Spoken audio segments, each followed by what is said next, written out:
So yes, man, speak your mind and be yourself during this era. I think it's a generational divide that needs to happen.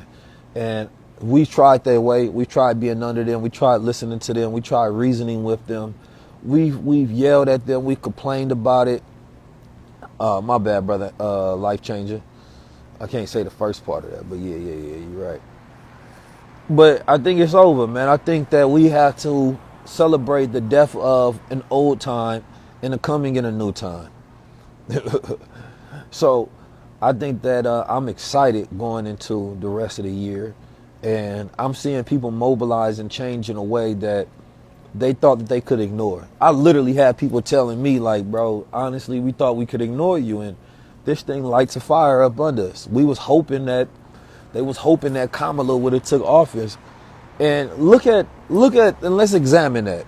As bad as you think it is with Trump, I think it would have been worse with Kamala. Not because she would have started utilizing executive orders to push stuff back, but because we could have pretended like everything was okay.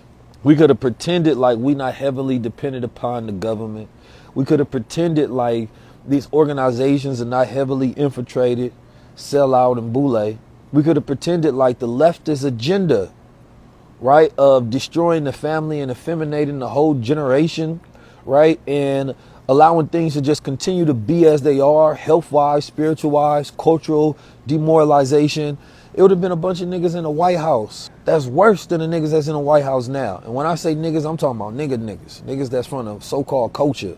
Bunch of rappers up there, entertainers that sold y'all out to gambling houses, you feel me, and liquor companies. And we would act like that's just all good. And unfortunately, and a lot of women, y'all might not want to hear this, they would have continued to perpetuate this myth. The myth that the black woman is the most educated, right, in America. And the reason I say myth, and the reason that I spring this up, and I want y'all to listen to me very clear and very close. That storyline, right, is about dividing black men and women and creating a competition. That's it. How do I know? And I know some of y'all like, wait a minute, I was with you. Because black women are not the most educated in America. And to share that story, right, to try to prop up the black girl, well, it's not building up the young black boy. It's very dangerous for multiple reasons. But you're not the most educated or most trained, I must say. We have to be truthful and honest, because those who benefit the most are the most educated. We would see drastic change if that was real. Because if the black woman is the most educated, then her children would be the most educated. And we would have a different reality too. And then it matters what kind of education. But the reality of it is the Asian community is the most educated, specifically the East Indian. They have about 75% with bachelor's, associate's degrees. Then is whites. Second is the most educated. Then is blacks. But the statistics were that black women are more educated than black men. And growing, they were growing and being more educated than black men in college degrees. So we never even broke down that stat. We just listened to it. And what it made, it was a competitive stat, because white men ain't listening to that. And Asians not listening to that, because they know that that's not true. They look around their campus and they like, we don't see black women on our campus. They on there at Oxford and Harvard and all these places, and they see the Asians up there. Bro, if I'm lying, show me proof. It's the reality. Y'all don't like the truth. We like to be fed false narratives. But ask yourself, why was that narrative spread? If the statistic is that black women are becoming more educated than black men, it was always divisive then. So black women are becoming more educated, right? And that's a great thing. But it should have never been a false statistic that try to make black men seem as if they're not doing nothing. Because we've been fighting, we've been at war, and we've been building. And all of that did, what did it do? It deepened the gender wars. All it did was deepen the gender wars. So ever since that statistic came out, are we in a better place? And then what happened is those women started intersectional movements with white women. And that was the wrong move. That was the complete wrong move, because then those white women utilized this new minority group, took the DEI thing and benefited more than black people as a whole. It was a trick. There was a whole women's march. And I remember when they kicked Tamika Mallory and them out, you feel me, and they had an issue because they had connections with Farrakhan. That would tell you something. How you get kicked out of a movement that you started because they trying to say you got connections and ties with the Muslims who's there to protect the sisters. And they want you to denounce them. And the sister didn't. I respect that. But a lot of black women did for the sake of Israel. And nobody cared whether the black men benefited off none of these things, even though it was our bodies lying in the streets that got these things accomplished. I'm saying intersectionality was the wrong move. It was the wrong move. And then y'all made all of these alliances that y'all have with everybody else more important than the alliance that you have with the black man. So now your gay bestie and they rights and the trans rights and these so-called trans kids, which I never see, but I see little black children every day. They started fighting for the rights of trans kids more than they start fighting for young black boys growing up in America. Started fighting for the so-called women's rights. What about these young boys? And then push agendas of toxic masculinity, which all came from the Democratic parties. It's all been a goddamn psyop, and it's good that these things are being torn apart today. Because it got to be some thinking done today in order to free us. That's it. Got to be some thinking done today. So I love, my sisters both have degrees. I love to see black women educated. I just don't want to see it weaponized. Not weaponized against your partner.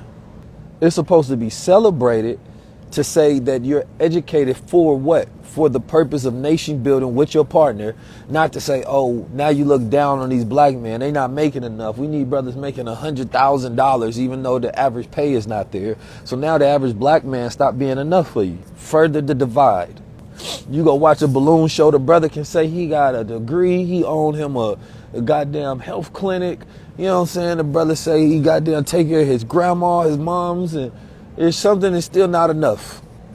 Sorry, pop the balloon. I didn't like something about your smile. Boy, so it started to create this idea that you're just not good enough no matter what. Then a lot of it made a lot of these black men sassy. The black men started wanting to be black women. These men start, man, you got to remember though also the fathers left. They start growing up with only black women. They start acting like their mama, taking on the mannerisms. So when somebody like myself speaks to them, they don't like it sometimes because they like, wait, man, you being a little too tough, man. You like the father I never had. And because you got an issue with your father that you never resolved, any man that speaks in that manner, you got an issue with them. It's not me personally, because personally, all I am is a man trying to goddamn speak you some truth in your life. You can choose to ignore me. You can choose to not listen, to not follow, to you see my post. You can click the little button up there to say, hey, Instagram, I don't want to see posts like this. I'm not interested. You can choose that. So it can't be me. It can't be, because anything that I don't want to see, I can choose to get out of my life. So I know it's not me. I know it's a personal trigger that you have from you not being able to deal with yourself and not being able to deal with being a man yet. This is why I'm trying to give enough breakdowns as I possibly can to teach others, which I'm fine to do because I grew up like that. So I'm not here to, and I realize I'm not the comforting archetype. I want to strengthen you. I want you to be more. You can ask my brothers. I'm not even like that with my own brothers. I'm not going to comfort your weak side. I'll comfort your strong side. I want you to bring out the strength in you. So sometimes I have to sever relationships with people because I can't exist in a time of opportunity and see men complain instead of take it. It won't never happen. And now I'm at this point, it's like I can continue to do what I do. That's fine. Get a little money off doing it, stuff like that.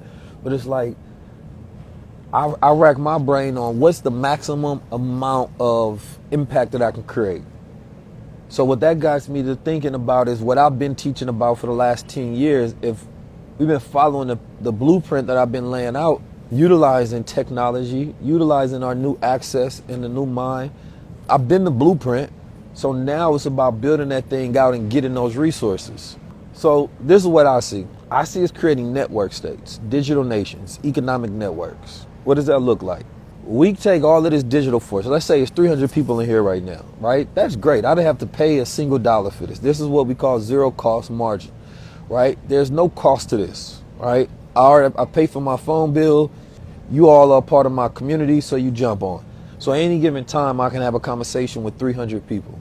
Now, I'm not in y'all pockets. I don't know how much y'all make, but let's say the average person makes somewhere around $60,000. Then there's going to be somebody on here that I'm sure makes 6 figures or somebody that makes 7 figures. I looked at my audience, right? So that means that collectively there's a certain GDP attached to each person, right? Let's just say that if you could afford $1,000 a year, that's $300,000, right? So let's say that we put that into a DAO. Yesterday I was going through creating a DAO is a decentralized autonomous organization. So think of it like a corporation, but instead of having a bunch of people, you got a bunch of automated robots and programs that get things done for you. So let's say 300 people decide, yo, we gonna put $1,000 in each, that's 300,000. And then I will present ideas for us to invest our money in. So I say, hey, I wanna buy this land. We gonna get this 40 acres and then we gonna build these homes on it. Right? Once we build these homes on it, we're going to rent these out. Now, these are not going to be like homes that's going to cost hundreds of thousands of dollars. These homes will be like transformational homes. We build on top of the land. They cost $60,000 each. We do something like that. And they like, cool, let's do that. Let's spend $200,000 on that. And I'll say, fine. And then we decide, I will put together the next protocol in which I want us to vote on.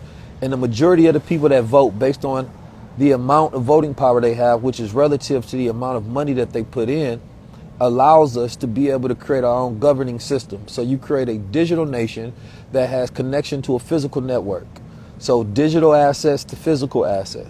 These are the things that I'm studying on the back end because it's not the first person. I wouldn't be the first person to think about this, but in Black America, we haven't done it yet. So I'm thinking about how do we be like DeepSeek to OpenAI?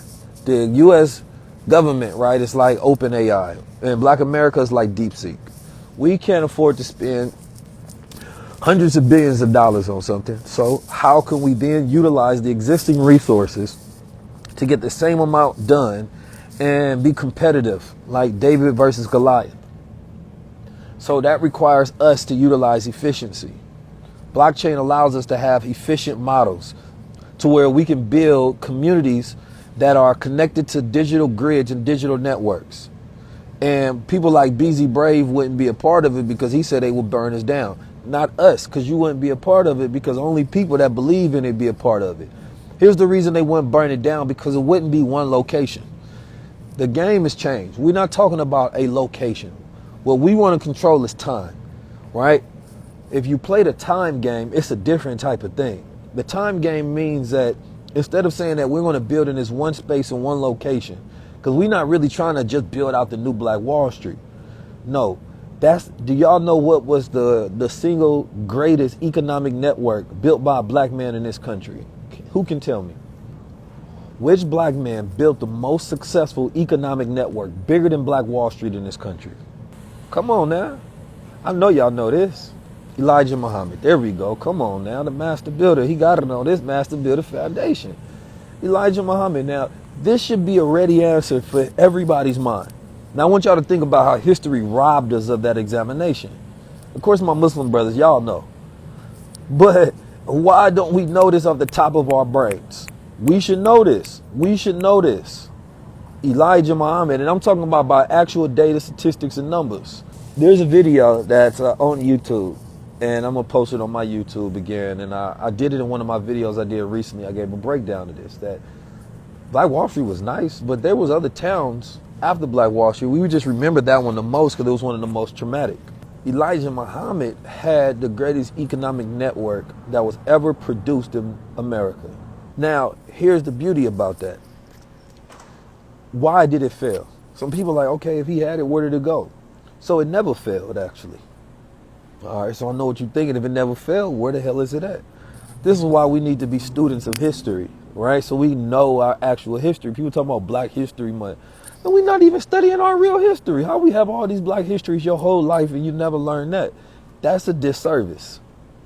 All right, so what happened was his son took over, Warf Deen Muhammad. His son started to push Orthodox Islam. So you got to understand that Black Muslims in America, they specifically came with a message, right?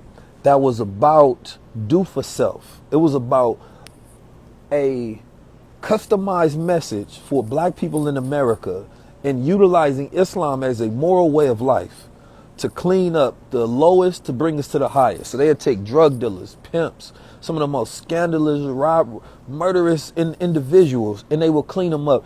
And W.E. Du Bois, the churches, and every black leader has agreed that this has been the best blueprint ever produced in American history for black people. You won't find a pastor that would disagree with that. All right, full stop. I mean, across the board, they even wrote about it in the newspapers. Their own newspaper was like, hey, we not Muslims, but I ain't gonna lie.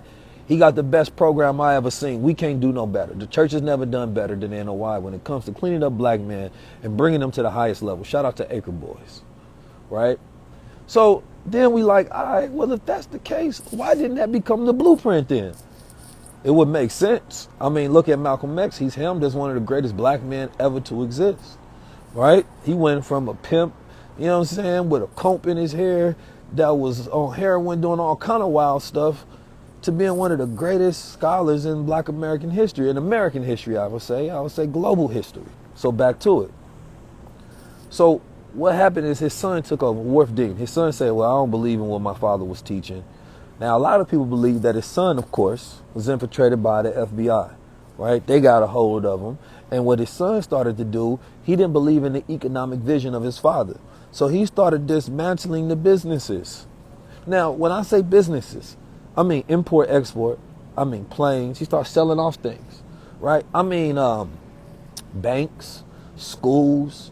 I'm talking about poultry, farms, right? I'm talking about in every city down there, major city, he had a temple. I mean, he had anything you could think of, restaurants, grocery stores, the whole nine. Now, I know what you're thinking. Well, I ain't hear about none of this. So what happened was, in America, the story of Malcolm X's death overshadowed the entire economic nation and network that was happening during that time, right? And what the government did is they utilized his death and Martin Luther King's death, and they propped them up years later, right? And then it was never taught in schools because remember, school had been integrated. School had been integrated, so we wasn't teaching our own history because by that time we started fighting for civil rights. So civil rights became bigger than our economic rights. So instead of us teaching our history, we started learning theirs. So then it became the history that you were taught was about the division between Malcolm X and Elijah Muhammad and Martin Luther King. And Elijah Muhammad's image was never shown as an image. You never learned who he was, why he was, how he became what he was, what did he build, and how was he how he had an education of a third grader. And he built the biggest economic network and movement in black American history. No matter what you believe about the man, you should want to know that as a businessman. Who the hell was he and how was he able to do that, and why we don't speak upon him at the very least as a genius? That would make sense. Because we keep talking about we was fighting for human rights and civil rights. It's like, wouldn't the fight have been to keep the economic network that we had and to celebrate that and to build on top of that? So why do we need to go back to 1921, Black Wall Street, to look at an example of something that we actually had in 1960s and 70s? It's stolen history, stolen valor. So now you don't look at it and saying that, oh man, we got a close example and it wasn't burnt down, because it wasn't just in one territorial space, right? It was a network, and that network was a nation within a nation, and it essentially had its own recognized sovereignty in a way, based on the way that it was structurally set up. Then you say, okay, well, how could we do that today? We could actually do it better today. Because he had all of that without technology, so they wasn't just connecting people in grids, utilizing technology on social media. No, they had to do everything in person and send people. They didn't have the network of communication. They couldn't just raise funds the same way we do now. Everything had to be sent in. They want to send some money, they send it in checks. People writing checks and giving their hard-earned money to be a part of this. They was creating job, business, and industry. So if you want to do that same model today, you mean that we can just create it damn near overnight? So when I spend time thinking about what does that look like, what's that infrastructure, that real infrastructure look like. In their time, their way of controlling media was creating newspapers, right? And to this day, you'll see the brothers in the streets with the newspapers, selling the newspapers. It's information. So what is the more effective model of that today?